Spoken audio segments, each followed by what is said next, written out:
Animal release అయినప్పటి నుంచి సందీప్ రెడ్డి వంగ, రణబీర్ కపూర్ మూవీలో సీన్స్ అండ్ సాంగ్స్ గురించి వందల డిస్కషన్స్ అయ్యాయి. కానీ రష్మిక పర్ఫార్మెన్స్ గురించి మాత్రం చాలా తక్కువ వినిపించింది. స్పెషల్ రోల్లో యాక్ట్ చేసిన తృప్తి డిమ్రీ కూడా చాలా హైలైట్ అయ్యింది.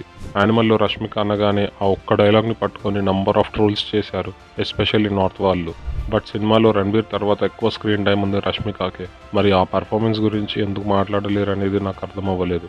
సినిమాలో Ranbir neglected child, but Rashmika performance and Geetanjali character మాత్రం నాట్ ఎట్ ఆల్ నెగ్లెక్టెడ్ అని నా ఫీలింగ్. ఆ ఎంటైర్ ఎంగేజ్మెంట్ సీన్లో రణబీర్ అండ్ రష్మికకి ఆల్రెడీ ఒక బాండ్ ఉంది అని రణబీర్ డైలాగ్లో చెప్తాడు. బట్ రష్మిక అసలు ఆ టాపిక్లో వెళ్లకుండానే తన బాడీ లాంగ్వేజ్లో చాలా విషయాలు కన్వే చేస్తుంది. Very subtle performance. పెళ్ళైన next day Ranbir and Rashmika మాట్లాడుతున్నప్పుడు I want to become father అంటే not like your father right అంటది. వెంటనే రణబీర్ కపూర్ సీరియస్ అయ్యి నన్ను ఏమైనా అనగాని మా నాన్న జోలికి రాకు అని చాలా సీరియస్గా చెప్తాడు. అంత స్ట్రిక్ట్ వార్నింగ్ తర్వాత కూడా నెక్స్ట్ మూమెంట్ తను రియలైజ్ అయ్యి వెనుక నుంచి వెళ్ళి హక్ చేసుకుని ఐఎమ్ సారీ అంటది. అంటే అక్కడ క్యారెక్టర్ని మనకు ముందే ప్రిపేర్ చేసేసారు. రణబీర్ ఎంత సీరియస్ అయినా కూడా తను రియలైజ్ అయ్యి తను లవ్ చేయడం మాత్రం మానదని. రణబీర్ కపూర్ ఒక రివెంజ్ జోన్లో ఉన్నప్పుడు గీతాంజలికి రణ్విజయ్ని మిస్ అవుతున్న ఫీలింగ్ చాలా ఉంటుంది. సో తనతో ఫిజికల్ ఇంటిమసీ మిస్ అవుతున్న ఫీలింగ్ కూడా చాలా ఉంటుంది.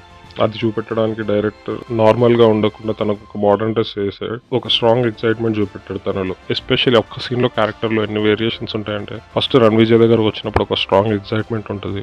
నెక్స్ట్ కొంతసేపు కాగానే అసలు మన లైఫ్లో ఏం జరుగుతుందని ఒక టెన్షన్ ఉంది అని అంటది. నెక్స్ట్ ఇద్దరికి కన్సెంట్ అయ్యే లోపే మళ్ళీ ఎక్సైట్మెంట్ నుంచి ఒక సీరియస్ సీన్కి వెళ్ళిపోతుంది మూవీ. అనిల్ కపూర్ హాస్పిటల్లో ఉన్నప్పుడు వాళ్ళ ఫ్యామిలీతో ఎలాంటి బాండింగ్ ఉండదు, అయినా కూడా తన వాళ్ళు అన్న ఫీలింగ్ని తన ఫేస్ పైన చాలా క్లియర్గా చూపెడుతుంది.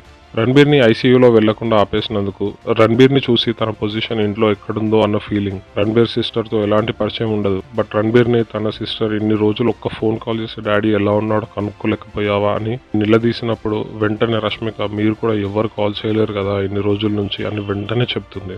మళ్ళీ రణబీర్ పై concern and soft corner, subtle ఎక్స్ప్రెషన్స్తో పోర్ట్రే చేసింది. వెంటనే సిస్టర్ నువ్వు మధ్యలో రాకొని సీరియస్గా అన్నప్పుడు ఒక పాజ్ ఇచ్చి తన పిల్లల వైపు చూసి ఒక స్మైల్ ఇస్తుంది. ఎందుకంటే పిల్లల ముందు అమ్మపై అరుస్తే చిల్డ్రన్ ఫీల్ అవుతారని ఆ స్మైల్. యాక్చువల్లీ ఇది సందీప్ రెడ్డి వంగ డైరెక్షన్కి హ్యాట్స్ ఆఫ్ చెప్పాలి, బట్ అగైన్ తన సటిల్ ఎక్స్ప్రెషన్స్తో కిల్ చేసింది.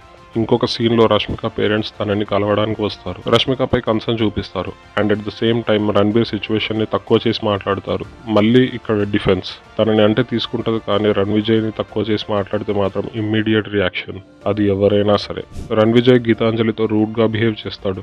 గిల్ట్తో రష్మిక దగ్గరికి వెళ్లకుండా దూరం నుంచి పిల్లలు ఆడుకుంటే హ్యాపీగా ఫీల్ అవుతూ చిన్న పిల్లాడిలా చూస్తాడు. ఆ టైంలో కూడా గీతాంజలి రణ్వీర్ వైపు చూసి తన ల్యాబ్స్ పైన వచ్చి లీన్ అవ్వు అని పిలుస్తుంది. అసలు ఇంత కాంప్లికేటెడ్ రోల్ ఎలా డిజైన్ చేశాడు వంగ అని నేను మూవీ చూసిన ప్రతిసారి షాక్ అవుతాను. అండ్ ఆ రోల్ని అంత డెప్త్గా పోర్ట్రే చేసిన రష్మికకి మళ్ళీ ఒకసారి applause. And finally last scene, almost 10 minutes scene, చాలా మంది ట్రోల్ చేసిన పర్ఫార్మెన్స్, బట్ యాక్చువల్లీ చాలా టాప్ నాచ్ పర్ఫార్మెన్స్ సీన్. ఒక మేల్ డామినెంట్ మూవీలో హీరోయిన్కి 10 minutes సీన్ రాయడమే కాదు, multiple feelings in a single stretch.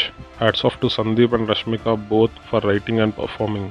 2 lines క్లియర్గా గీతాంజలి క్యారెక్టర్ చెప్పాలంటే రణ్విజయ్ని ఎవరేమన్నా తట్టుకోలేదు. రణ్విజయ్కి ఏ టైంలో కోపం వస్తుందో తెలిసి ఎక్కడ తగ్గాలో ఎక్కడ టోన్ పెంచి మాట్లాడాలి and at the same time Ranvijay hurt అవ్వద్దు. సో హట్ అయ్యే లోపు మళ్ళీ తనతో నార్మల్గా రియాక్ట్ అవ్వడం, ఎందుకంటే తన లైఫ్ మొత్తం రణ్విజయ్కి డెడికేట్ చేసేసింది అండ్ మోస్ట్ కన్సర్న్ పర్సన్. అసలు రణ్విజయ్ అండ్ గీతాంజలి సీన్స్ చూస్తున్నప్పుడు ఆల్మోస్ట్ మనకి real life wife and husband feeling వస్తుంది. ఎందుకంటే ఇక్కడ నేను జస్ట్ గీతాంజలి క్యారెక్టర్ గురించి మెన్షన్ చేస్తున్నాను, బట్ ఇన్ రియాలిటీ రణ్బీర్ గురించి కూడా ఒక సపరేట్ వీడియో చేస్తాను. Very natural performances. ఇలా చెప్పుకుంటూ పోతే సినిమా గురించి చాలా విషయాలు ఉన్నాయి. మొత్తం మూవీ డిస్కషన్ కూడా తొందరలో చేస్తాను.